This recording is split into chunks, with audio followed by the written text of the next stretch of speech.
tayo ng trending na palitaw chocolate balls na ang gamit ay flat tops. Yes, eto po ay palitaw na ang palaman ay flat tops na tsokolate. At gagawa tayo ng cream cheese dip. Para sa exact measurements, nasa description box. Okay, sa ating bowl ay meron tayong glutinous rice flour. Ito yung gamit ko.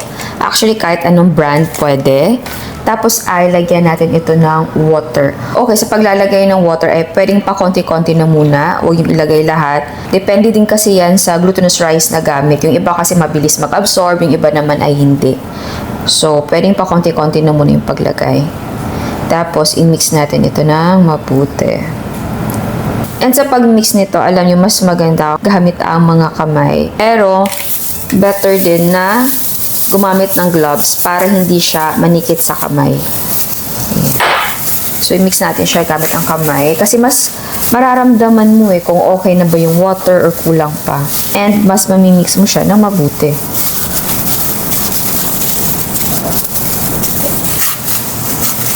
And eto na po siya. Ayan. So, kuha tayo ng konti.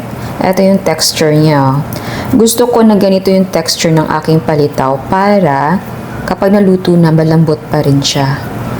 So, ito yung water na natira. 1 cup yung gamit natin para sa 2 cups na glutinous rice flour. Hindi ko na ito uubusin. So, ganun din yung gawin nyo ha. Pakonti-konti yung paglagay ng water para mas matansya mo. Okay, so ngayon ay magbilog-bilog na tayo. Okay, so ngayon ay mag-scoop tayo ng 1 tablespoon ng ating glutinous rice flour. Ayan. Huwag niyo po siyang siksikin ha, kung ano lang yung talagang tamang 1 tablespoon. Tapos ay i-flat natin yan. Next ay kuha tayo ng ating tsokolate. So kahit anong tsokolate ay pwedeng gamitin. Ito lang kasi yung trending ngayon na ginagamit na tsokolate, ang flat tops. Okay, tapos ilagay natin yan sa gitna. Tapos i-close natin yan. And then bilugin natin. And ayan siya.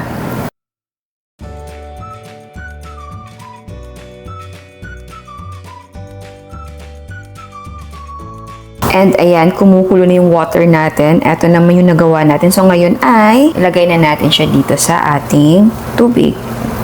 So para malaman kung luto na to ay lilitaw lang yan. Kaya nga palitaw.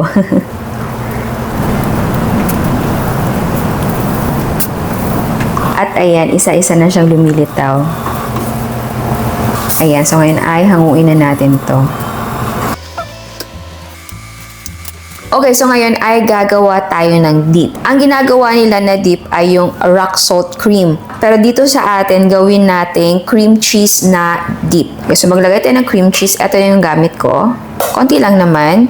Siguraduhin na ito ay softened sa room temperature para hindi siya mamuo. So, i-cream lang natin to. Okay. So, pansin nyo, hindi siya masyadong creamy dahil itong cream cheese natin ay medyo malamig pa. Next ay all-purpose creamer. Ito ay chilled overnight. Tapos, i-whip na muna natin to.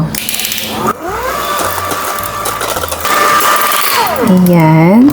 Tapos ay maglagay tayo ng kondensada. Kung maaari, dapat chilled overnight din yung kondensada para malamig din siya. Tapos, i-whip lang natin to. And ayan na siya.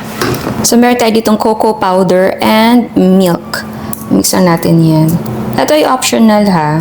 Tapos, sprinkle natin sa ibabaw. Actually, pwede mo siyang i-coat talaga sa buong palitaw natin. Ayan. So, tikman natin. Tikman natin siya na wala na munang sauce. Okay.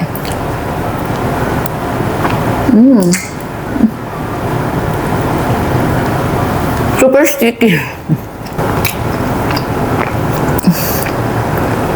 Super sticky yung ating palitaw. Sarap. Alam nyo, kahit siguro hindi ka na gumawa ng sauce, perfect na siya. Ang sarap pala ng flat tops na tsokolate. Meron to before sa school namin, pero hindi ko masyadong pinapansin. Pero ngayon, sarap pala siya. Okay, so ngayon ay i-dip natin siya dito sa ating sauce. Ayan o. Masarap yung dip natin. And yes, bagay din siya na may dip. Iba din yung flavor na binibigay niya. So yes, try nyo din siya na may dip. Masarap. Gusto ko siya. Parang pansin ko dito sa flat tops, kapag malamig na siya, parang nagiging solid siya ulit. Dahan-dahan siya nagiging solid ulit. Pero yes. Ang harap. Kung gusto nyo na gooey pa rin yung tsokolate, habang warm siya, kainin nyo. Ay, mas gusto ko na may dip. Masarap naman na wala, pero basta iba din.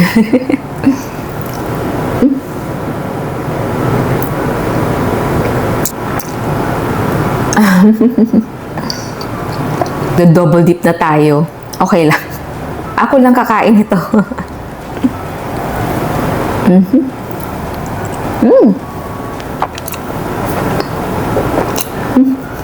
Ayan, sa mga curious kung worth it bang subukan ang palitaw chocolate balls na gamit ay flat tops, yes po. Opong-opo talaga. Actually, pwede mo siyang gawing negosyo. And kung hindi naman flat tops ang gagamitin mo, okay lang. Pwedeng-pwede kahit anong tsokolate. And sa dip, again, pwede yung rock salt cream dip. Same lang din ng cream cheese. Tanggalin mo si cream cheese, palitan mo lang ng rock salt. Ganun lang. Pero masarap na cream cheese yung gagamitin. Ito din yung gamit natin sa Xiaolongbao na tsokolate. Pero, naglagay tayo ng konting sea salt doon. Ito naman ay wala na. Cream cheese lang talaga and all-purpose cream and condensado, which is masarap. And kung gusto nyo mag-experiment, pwede mong ibahin yung palaman. Pwedeng keso, yema, pastillas, ube. Diba? Alam nyo, ang galing lang. Yung mga simpleng recipe nung unang panahon, malayo na ang narating. Ang dami nang ginawa sa kanya, which is not bad. Ganun naman talaga yung pagkain, yung mga recipe. Diba? Para malaman natin kung ano pang kaya ng recipe ito. So, ayan. Sana gustuhan nyo ang recipe natin ngayon. Ciao! At sa mga hindi pa nakasubscribe, please subscribe sa ating YouTube channel and please click the notification bell and please click all para ma-notify kayo sa lahat ng uploads. And please don't forget to like our Facebook page and follow us on Instagram. Thank you!